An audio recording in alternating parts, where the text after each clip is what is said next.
This is the Criterion Creeps podcast, and tonight we're talking about Kagemusha from 1980, directed by Akira Kurosawa. No tagline for the film this week, RJ. Letterboxd has really shit the bed. There's no tagline for this film? Apparently. Let me look up Kagemusha tagline. That's how you pronounce that, right? It's like Cage Match. Here is the first wiki quote.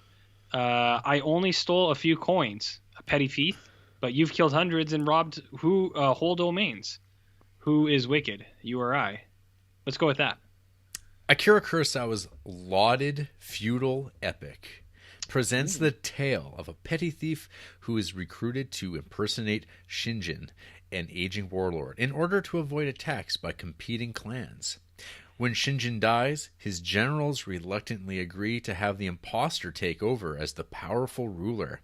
He soon begins to appreciate life as Shinjin, but his commitment to the role is tested when he must lead his troops into battle against the forces of a rival warlord. Did you say Shinji? Shinji? No. Yeah. Shinjin. I mean, it's honestly, it kind of compares to Neon Genesis because Shinji doesn't really want to do the thing at first either, right? So, RJ. Yeah. When watching this movie, when did you realize that these two men were played by the same actor? Jarrett, I gotta level with you, buddy. I'm nothing but honest. This is the first time hearing about it. Wow, huge! I can't believe it. Are you blind?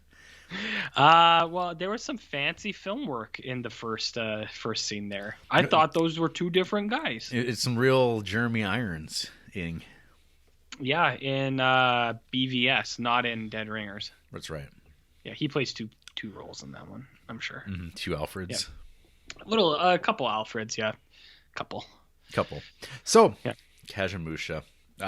This was a first-time view for me. Really? Yes. Interesting. No, it's not really. It's not interesting at all, truth be told. It's not? No. It hasn't been until I've tackled this Criterion project, RJ. Yeah. I had this, like, I felt I was like everybody else. I had this very high opinion of the master of cinema, Akira Kurosawa. Is that what he's called? You know, I'm sure that, like, there's somewhere someone's called him this. Mm-hmm. I don't know if he called himself that. He tried to kill himself sometime before making this movie. Kurosawa did? Yeah.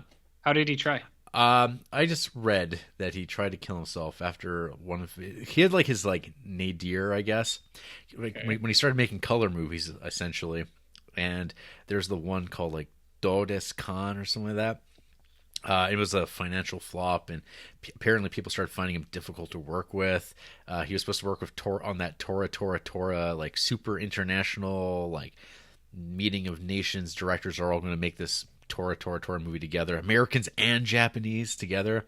But Kurosawa was not liking the direction it was going in. He got the reputation, he's too hard to work with, and he got all sad and apparently attempted suicide.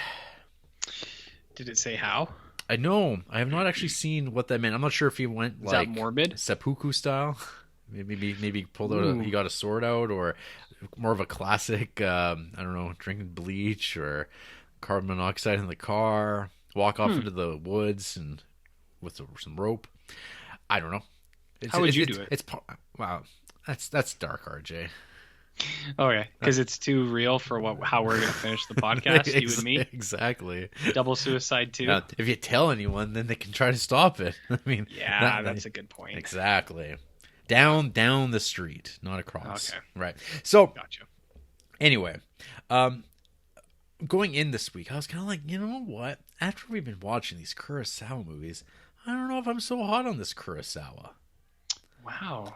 You haven't liked the last couple. No, I might even say it's like, I don't know if he's cutting it for me. So your friendship with Kurosawa is over? I'm more of a Fellini guy. Ugh. Said no one. No. Yeah, that says a lot about you. Well, I know. That's what I know. The statement, not the sentiment. I'm scared. I'm really scared when we have to watch like Satyricon and Roma, which were movies when I watched as a young lad. I was like, oh. Which Roma? Satyricon, the Fellini one. Oh, okay. Yeah, not that one. Oh, not the Try Hard one. Anyway, yeah. So I went into this a little trepidatious. I mean, it's also like this the samurai genre has also not been like lighting my world on fire lately. I mean, I don't know. They just seem like I mean, and believe me, this was a genre that I was all about. I mean, I'm still a fan of that Throne of Blood from this fella. Hidden Fortress, I'm pretty lukewarm on. I'm just kind of skimming through. Yojimbo Sanjuro, they're okay. That Samurai Trilogy, remember watching those like in 2016? Fuck, that feels like 18 years ago, to be honest. It does, right? Yeah. Those Lone Wolf and Cubs are good. I haven't seen those, but I heard people love that Mandalorian TV show. Exactly. That's Lone Wolf and Cuff, right? And what about Tom Cruise in The Last Samurai? I mean, anything with Tom Cruise as a samurai is nothing but just premium mint. Yeah. So with all these factors to be considered, I started Kagemusha with as like open of a mind as I could come to it with, I guess. Okay. And I mean, first of all, it's like, oh, it's color. So this is the first colored Kurosawa movie in the Criterion Collection. There's not very many because I think Dreams is about it because the other two aren't here. Dodekane and the Russian movie that actually sounds really cool. Ursula or something like that. Which Ursula? Yeah, something like that. Actually, it's like a train movie in Siberia. Okay. It actually sounds it's almost like it's a two guys in the wilderness trying to survive ideal. So it actually sounds kind of like Swiss Army Man. Like Swiss Army Man, exactly, with even more flatulence. Oh, I didn't know there was such a thing. Yeah, I know. Interesting. So some other things I could mention about this. This was executively produced by Francis Ford Coppola and George Lucas. So the thing with this movie was, so the Japanese film industry, they were leery of Kurosawa and throwing him all this money. He was working on it. He was shooting commercials, I think, for beer. If I got that right. Well, was this the same time while Orson Welles was doing champagne? exactly. And but he was actually making the movies or these ads on the set that Kagemusha was being shot on. He was also making ads to help finance this thing. And it wasn't coming together. He wanted to do the big battle at the end, like with 5,000 extras and do it massively. And no one wanted to give him the money.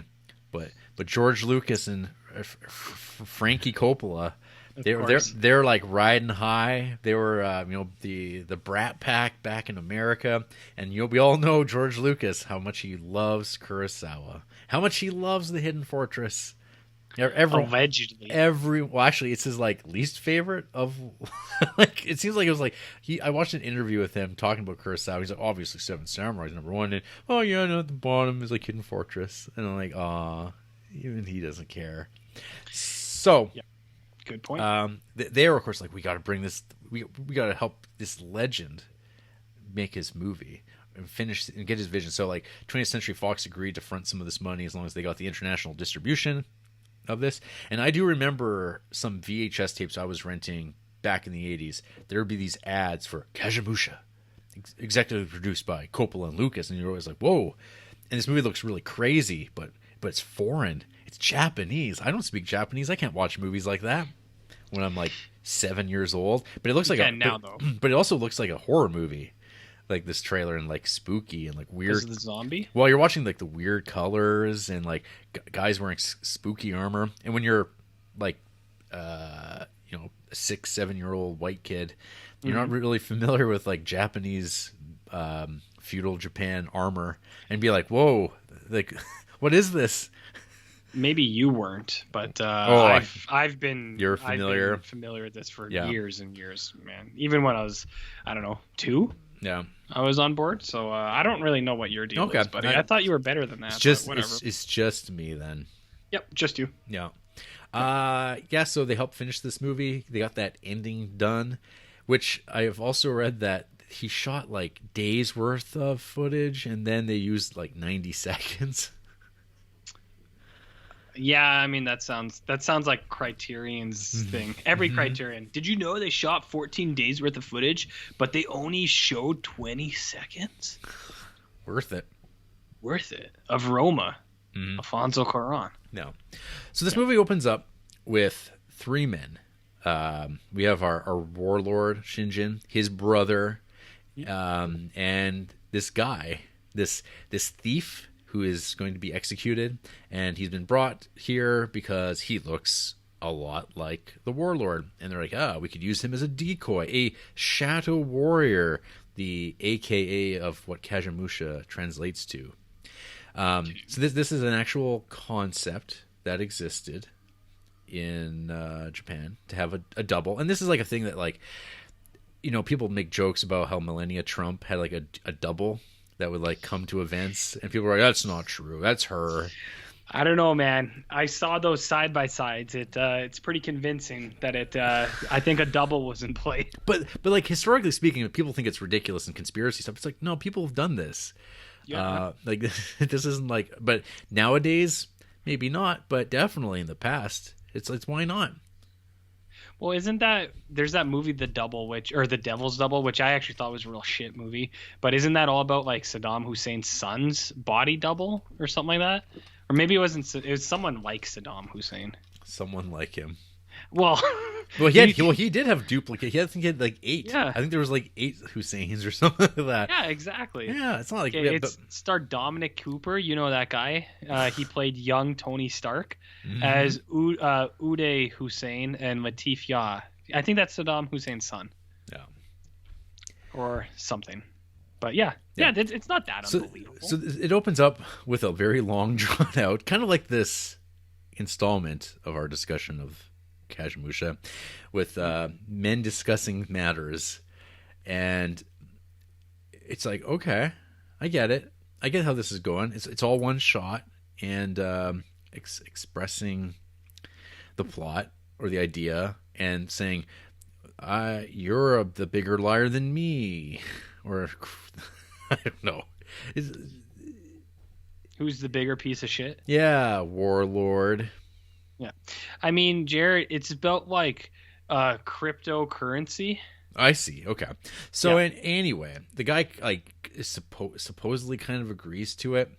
And then we're kind of thrown into like the plot, which is that there's this is kind of a bunch of battles between different lords who are all vying for control of what is this 16th century Japan.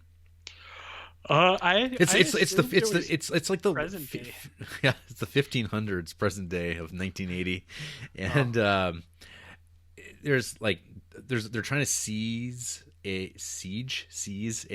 fortress, a castle, and they're not having a lot of luck, but they're getting closer. They've cut off the water supply, but there's someone inside who keeps playing this violin.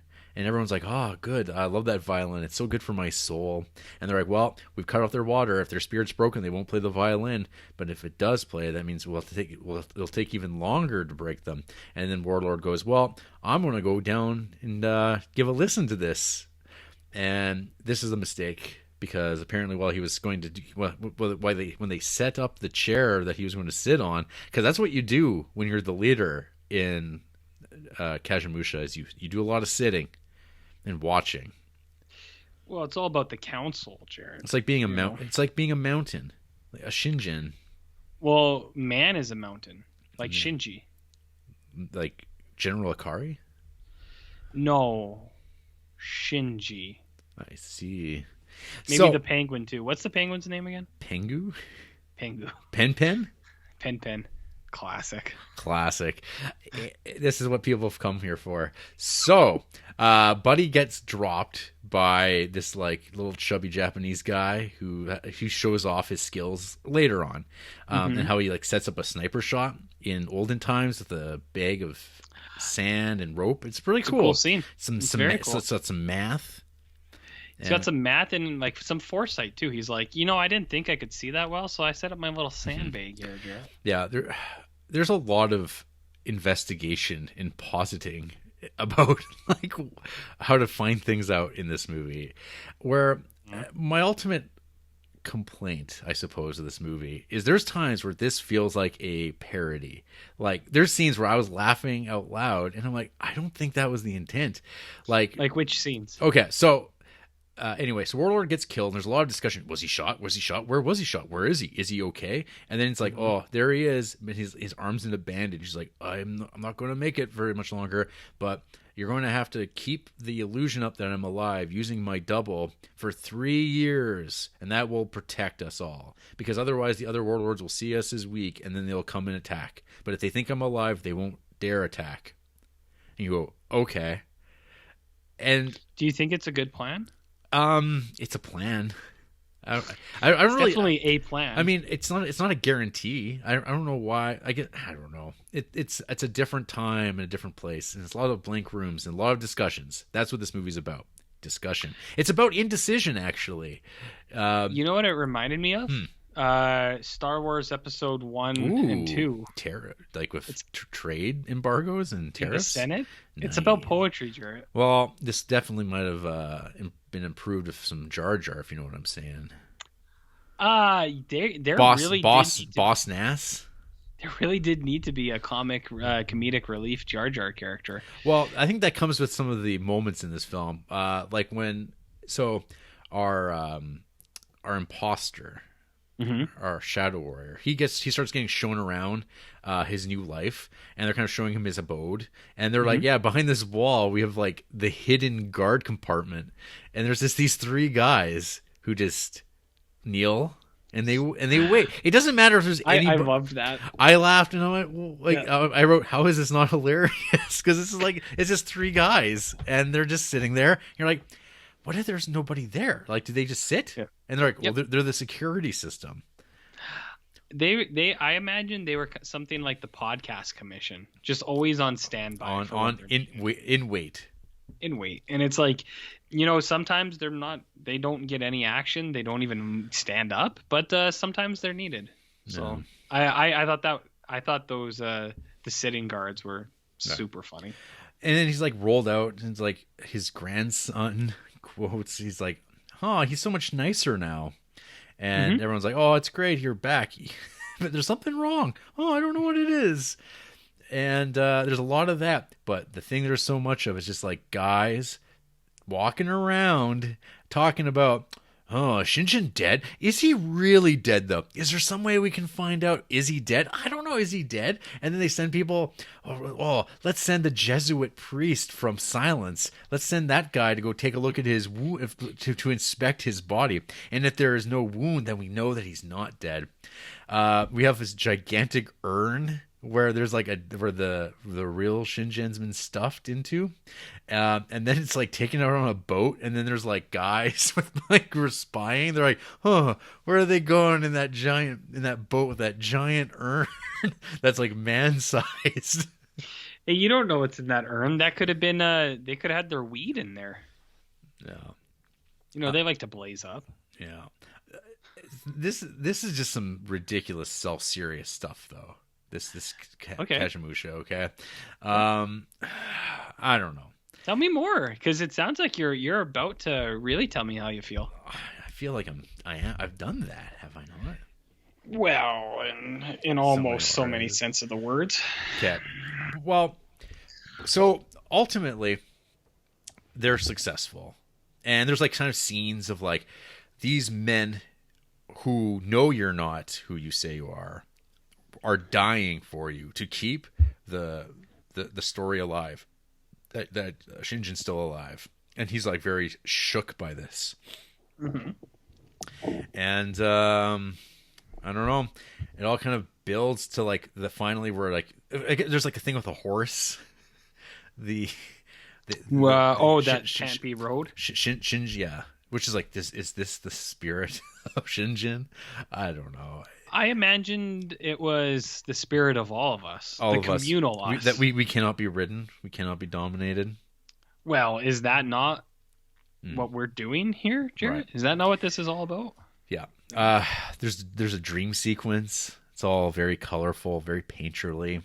I mean, the other thing too is there's times in this movie that are just like jaw-droppingly, amazingly shot and photographed. Yes, sir. Yes, sir. That sun, the hordes kind of walking across the horizon line, as John Ford would talk about. I was just gonna ask. And there's piles of like the dead, and they're just marching along, and it looks incredible, very screenshotable. And eventually after 3 years, they go, aha, he's been dead all along. He died. And they're like, I knew it. And then the guy, the villain, I guess, he like just starts immediately bursting into Japanese singing voice, and I burst out laughing because it's I'm convinced that there's actually bad acting in this. I do think. Oh, and then there's like the theater stuff in here too that I find just like a chore. I don't know. I don't know. After watching, like, you don't like any of the theater stuff in any of the Criterion films, I think, and I don't think I'm overstepping. Mostly, I mean, it's real hit and miss, a lot of misses. But in this, I kind of was like, oh man, this stuff again. Always with the kabuki theater references and no theater stuff like that. I'm always like, this always like takes me out of it. Like in Floating Weeds 1, the older one. It's got that there too. Floating Weeds 1. Yeah. I just before it passes, I got to say, I also wrote down, what is this weird throaty song being played that this guy is doing? And you're just like, what is this? Where did this come from? Oh yeah, he just like, it's like, is this like we're gonna get him? I imagine that's like Democratic people down in the States right now. They're all just doing that weird throaty song. I see. But it's probably like the hamster dance. Yeah. You know? Yeah. Tell me what else. Well, and then you get the big battle. Yep. I don't know. There's no drama to it, I don't think. I felt completely uninvolved in the, and I like epics. I mean, I guess when I say these American style epics, like a Glory with Matthew Broderick, RJ. He's in a movie called Glory. He is. And what is that about? Denzel Washington. It's about Civil War. Wait. What does Matthew Broderick play? Does he play Robert E. Lee in that movie? Yeah, he obviously plays a Union soldier with a unit. How many people does he kill? I think he's Union. I don't know actually. With a car? You mean? None. Well, were there any at that time? Any carriage drive-bys or what? Not that I recall. Okay. Anyway, okay. That's good movie. But I like some sort of movement though with this drama, and this feels so stilted the entire time watching it. I feel you. It never really drew me in. Okay. Which I guess like, is that the theme, RJ? Is that a theme of this movie where it's about? Are you ever gonna think of it again? This movie? Yeah. No. Oh, you meant theme in what? Being drawn in? Is that the theme? Is that what you were going Well, no, it's like kind of like, it's not supposed to be about, there's not supposed to be like kind of movement and drama, because it's about like the best way to live a life is to not do anything, because as soon as you do, you get your head cut off. I mean, it's kind of how we're living right now, no? Mm-hmm. Yeah. The best thing to do is just hang tight. Yeah. That's what I tell people. Just hang tight. Things will be good. Don't worry about it. Mm-hmm. Just chill. Or, if you go out in the world, who's to say if you went out to taco time tomorrow, who's to say you wouldn't get your head cut off? It's true. Just don't leave the house. Don't do things. Don't do things. Don't upset the order. Don't do anything. That's why I've been telling Andrea all the time. She's always like, can we go do something? Like pre-COVID. She's like, let's get out of the house. I'm like, we might get our heads cut off if we leave. She's like, what? When would that happen? I was like, when wouldn't that happen? Come on. Mm-hmm. Meet me halfway here. You know what I mean, Jarrett? That's right. Yeah. Well, anyways. What were we talking about? Bowfinger. Do you agree? This is kind of like Bowfinger. So RJ's letterbox review he's got some mention of Bowfinger in it, because that movie involves Chubby Rain, and Steve Martin and 2 Eddie Murphys. What is the plot of that film, Jarrett? About filmmaking. And stand-ins, perhaps? Yes. Well, it's also kind of like The Prisoner of Zenda. You know about Prisoner of Zenda? Sounds like something anime related. It isn't, actually. It does sound like anime, though. Yeah. It's not anime? Are you serious? Not. But yeah, it's about this young boy named Link, and he has to save Princess Zenda. No. From Wikipedia. It's an adventure novel from 1894, written by Anthony Hope, in which the king of Ruritania is drugged on the eve of his coronation and is thus unable to attend the ceremony. Political forces within the realm are such that in order for the king to retain the crown, his coronation must proceed. Fortuitously, an English gentleman on holiday in Ruritania who resembles the monarch is persuaded to act as his political decoy in an effort to save the unstable political situation of the interregnum. I'm not going to lie to you, Jarrett. About 10 seconds in, I started to drift a little bit on what you were talking about there. That's fine. And it's not anything against you. It was just kind of like, it was like waves of information just going over me. And I kind of, like, not consciously, but it was kind of just like, is this going to affect me in some way in the future? I'm not sure, and I still don't know. Do you feel better, though? I feel fine. You feel fine? No. So what is Zendar? It's a place. It's a state of mind. Interesting. Yeah. Aren't we all a little bit Zendar in a way? So it's about political decoys. Interesting. Is that not what Bowfinger is about? Well, so Prisoner of Zenda is so popular that there is not one, not two, not three, not four, not five, but actually, yes, 6 Prisoner of Zenda movies. Huh. One starring Peter Sellers, who loves to play more than one guy. One starring our good friend Stuart Granger and Deborah Carr, as YouTube has corrected me, as opposed to Deborah Kerr. Is it? Wait, which was the one I said? Kerr or Carr? I think we would have said Kerr back when. Someone else corrected us, or I corrected you? Someone else on YouTube. Fuck them. We don't say stuff right. We've never pretended to pronounce stuff right. Well, people hate us for that. Yeah, but they hate it. Who cares? People talk different. So we're about to have different. Well, yeah. What's up? So Kagemusha. Yeah. Kurosawa made this when he was 70 years old. Oof. 70 years young, some might say. I don't. He was old. And this kind of like fits into the thing that Quentin Tarantino's talked about, why he wants to stop making movies after like his, 10th movie, because he doesn't want to become an old man director who makes boring old movies later in life. And I think this is an example of that in some ways. What about Clint Eastwood? Like what? Which one? Any particular Jersey one? Boys? What was another one that he just did? Invictus. Well, case closed. Have you ever seen Jersey Boys, Jarrett? No. It was on a plane once, and it was not a good movie. But you could have guessed that. But he's an old director too, right? Some would say he's one of the oldest. Clint? Yeah, how old is Clint Eastwood? Old. He's threatening to retire too, but he just keeps on making movies. Well, I mean, we're all threatening. We threaten to retire every week. Do we not? So RJ. Yeah. What do you think of Kagemusha? I think that Kagemusha. Cage Match. What do you think of Cage Match?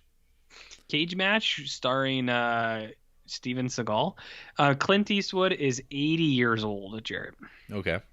80 years old. And his last movie was The Mule. And then before that was The American Sniper, Trouble with the Curve. Didn't he make that? Yeah, Richard Jewell he just came out with. Oh, wait, I'm looking at actor. Yeah. Richard Jewell, The Mule, 1517 to Paris, Sully, but directed by is in brackets for Sully. Does that mean he didn't direct that movie? Kagemusha? Yeah. So I definitely think I like this a little bit more than you. I don't think this wasn't blowing any dicks off, if that's what you're asking, Yeah. or non-binary genitals of any type. I don't think we're getting blown off. I do think that What if I don't have genitals? that's fine too. Your pubis, that would be extended. That's what that's called, Jarrett. Don't have one. No, that's not your genitals. It's the thing right above your genitals. Your pubis. Whatever that is, I don't have it. Yeah, well, that's what if you didn't have genitals, I imagine that would be extended. It's the pubis, is what it's called. I imagine that would not be blown off. I see that a lot of people are very big fans of Kagemusha. Which I feel is the case with Kurosawa in general. With Kurosawa in general, and I do think that there's probably a good contingent of people that are like, Kurosawa in color. People love everything. They love Redbeard. They love Akira. They love Kagemusha. They love Seven Samurai. They love Hidden Fortress. They love it all. Well, a couple of those are good movies. But Redbeard is not very... Well, we did not find it interesting. And then I think we really hit rock bottom with his adaptation of The Lower Depths. Yeah. Well, I mean, the Gorky guys know our opinion on The Lower Depths. There's a good movie between the two. Well, we still have to watch that Gorky movie. Well, you got to read that Gorky book, no? I know, Mother, it's right there. Yeah, what have you been doing? You could have been reading that instead of playing Super Ghouls and Ghosts. Well, it's not going to play itself. Well, it doesn't have like flamey skull heads and like it might. You don't know that. Leaping hounds and like things I haven't seen yet in the game because it's hard. How do you know that? It could be in there in the book. Kurosawa. He's got fans. So beloved. I feel like a lot of people are probably like the Kurosawa color stands, which up front, like, I do think this movie looks great. Yes. Tons of great scenes. The color is amazing. Like the horizon that John Ford presented is just super cool. But even like some of the more like not as like obviously fancy scenes look great too. Well, there's that. So the one thing, I guess, it transitions from like that scene where it's like the stationary camera and just like the three men sitting and talking for the first 10 minutes, and then it cuts to the foot soldier who's like running and jumping through the like trenches, right? Which is probably the most exciting set piece up for a long period of time, I think. That's not true, because you still get that like really great shot of like the rising or setting sun with everybody walking and marching along. That seems like quite jumps out as just like a beautiful image. But again, there's a lot of discussion and people walking, and again, I'm interrupting, but discussion about how do we conclude that this person is who they say they are? And it's just like, this is not good writing. See, it's kind of like looking for a Sith Lord, Jarrett. How do you know if someone is or isn't? Yeah. Who is the Senate? See, I think Kagemusha is more like the prequel Star Wars, way more than Hidden Fortress is like Star Wars. I feel like you're making a really great case for the greatness of this film. Well, I mean, the memers out there would definitely side with that, but I'm making a hard. I go Momos. The Momos? Well, no Momos, because that's that scary thing that guy tried to get kids to hurt themselves with. That Momo thing. Or the moms. The moms? Moms are even scarier, dude. Moms are very scared of Momo. Yeah, moms are very scared they of thought Momo. They thought Momo was real on YouTube. I beg your pardon? Like, they thought Momo was a real person? Well, they thought it was like part of a real conspiracy. Oh. Well, I mean, it was pretty spooky. Yeah. I saw that face. It looked spooky. Yeah, but it's like clearly like such internet horse shit that Momo's going to make your kid kill themselves. On my YouTube videos that I don't watch my children, but I will let them hang out with like it's like 35-year-old men who talk weird and open eggs with toys in them. Very normal. It was like Gen Z Bloody Mary, I think, Jarrett. is how I would describe it. Did you ever think talking about Kagemusha we'd eventually come full circle to Momo? I did not. Whenever I heard someone say Momo, I said, don't do Momo, do Moo Moo. Make a cow, because cows are wholesome. What was I talking about here? Oh, yeah. Hard stance. This is more like Star Wars than Hidden Fortresses, but, that's fine. So I definitely like this movie more than you. I was not genital or non-genital blown off by this in any way. I think it's good. I think there's a lot of very nice scenery, but I do actually side with you where there are some scenes in this thing where I was kind of like, I wouldn't say checked out, but I was definitely like resting my eyes a little bit. And I know what you're saying is, how can you rest your eyes during a subtitled film? And in my mind, I was like, I know what's going on. I haven't heard that expression for a while. Like resting my eyes. That's a real dad move. My dad would always say that when he was like very clearly sleeping. He'd just be like, "I'm just resting." No one rests their eyes. You're asleep. So I was resting my eyes a little bit, and I will admit at one point I went and I changed the laundry, like wash into dryer and stuff like that, and I didn't pause it. I was like, a minute of this film lost is okay. I did lose out on potential memes, but I didn't get a lot of screenshots from this film. Wow. If you what I just previously declared is very screenshotable, and you didn't get very many screenshots. I mean, I'm not looking for fine artisanal screenshots. I'm looking for the memes. Fart subs. Yeah, which there was almost none. Mm-hmm. I did get a couple memes in here that I'll do. My vintage RJ post on the Instagram, the Whippets posts. So, but there wasn't as many there. But in terms of the story, as soon as it started, I was like, I feel like this is a bad idea. I feel like this is putting a horse into the hospital, as John Mulaney would say, where it's like we're gonna get this convict to pretend to be the double, and I was like, is this the right call? But I do like the sniper scene. I think is super cool. A lot of the shots are very nice. There are some things that are. I even did like a couple of the talkie scenes, like when they introduced the double to the podcast commission, when they're just all kind of like there and they're like, ooh. I was like, I thought that was cool. I did think some of the rival stuff was cool, and I don't mind the ending. It's kind of 400 Blows-esque in a way. It's not as reaching for that banner. Yeah, it's reaching for it a little bit. So I mean, I didn't mind that either.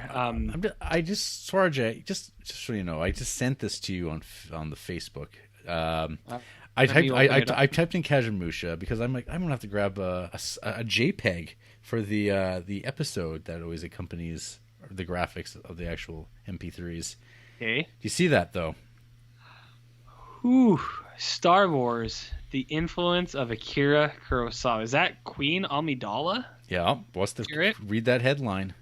Star Wars: The Influence of Akira Kurosawa's Kagemusha on the Phantom Menace film news. People won't believe me, but I did from the Daily Hind. From the Daily Hind, is that like? I feel like there should be a U there. DailyHindNews.com. The Daily Hind. Whoever this person was clearly well. Holy shit! This thing came out like 3-4 months ago. See, it was October 2nd, 2020. That's why the kids love it. Okay, so it's like I said, people won't believe me, but I absolutely didn't look into this. I was just riffing, and I was like, hey, those movies are kind of alike. So I'm not a subscriber to the Daily Hind, but maybe I should be now. Yeah. I did actually, with my overall dissatisfaction with this movie, I was like curious. I was like, you know what? You know who I bet didn't enjoy this movie either? Pauline Kael. And sure enough, I looked it up, and Pauline Kael, she wasn't a fan of it either, because people were like, "Whoa, everyone loves it." She's like, "Not me." So I don't know. Does that mean I'm the Pauline Kael? No, she's much better at expressing herself and talking about things than me. But I feel like, okay, good. I'm not alone. Can you remind me who Pauline Kael is? Carol. I don't Yeah, know. who's that? I don't know who Pauline Carroll is. Pauline Kael is a. Who's Pauline Kael? You'll have to watch that Charlie Kaufman movie again. The Netflix one. Is she the character in that No. film, or is that the person who wrote the book? She's the reviewer who writes. She's the review that gets read about Woman Under the Influence. She was also the one that like really didn't like John Cassavetes. Because he doesn't like art? Not quite. Oh, okay. I don't think that was her bone to pick with him. Do you think Cassavetes liked Kagemusha? Probably. Yeah? I don't know. Sure. Okay. What was I even talking about? Yeah, I think this movie's not bad. It's definitely too long. I think if this was a 2-hour film instead of a 3-hour, I think you'd probably even like it more. Mm-hmm. Zombie dream sequence is pretty cool. I like that. See, it's like, is it a zombie if it's in a dream? It's a memory ghost, Jerry. It's a memory zombie. Right. We haven't encountered that very much. No. It's a memory zombie. Right. Just the colors in that thing is pretty cool. The painted backdrops, whatever. From the Criterion essay I was reading, Kurosawa originally wanted to be a painter. Well, did he paint those backgrounds, or? I'm sure someone else did that part. Yeah. But he said, "Hey, guy, I want it to look like that. I want it to look like Vaporwave." Vaporwave, is that in any way similar to Wharf Wave? It's very different. Very different. Okay. Yeah, I think Kagemusha is fine. I like it. Fine. Well, I mean, I think it's aight. I see why people like it a lot. I also see why you dislike it. So I honestly think I'm kind of right in the middle. Dislike strong. Do you not dislike it? Because that was the vibe I was getting by the way you were talking. Underwhelmed, I guess. I don't know. I don't see it. I don't get it, but I don't know. That's just my opinion, man. Is that vintage Duncan touch that you're talking about over there? The Duncan touch? The Duncan touch. Yeah, some people would get arrested for that. Mm-hmm.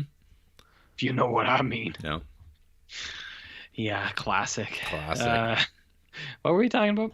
Okay, Kagemusha. Should we mention the contest? Well, let's talk about who hates this movie.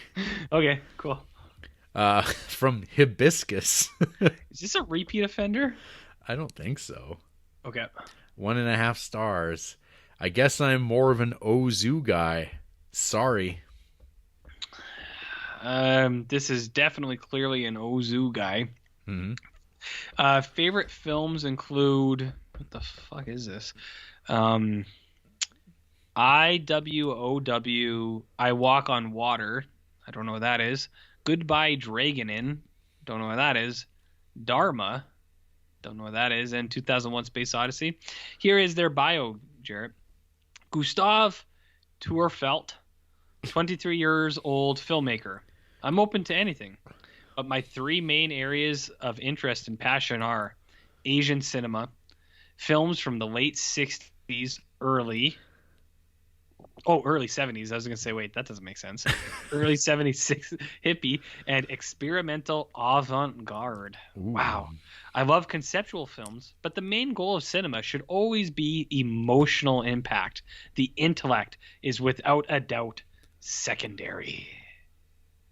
Wow. They also what?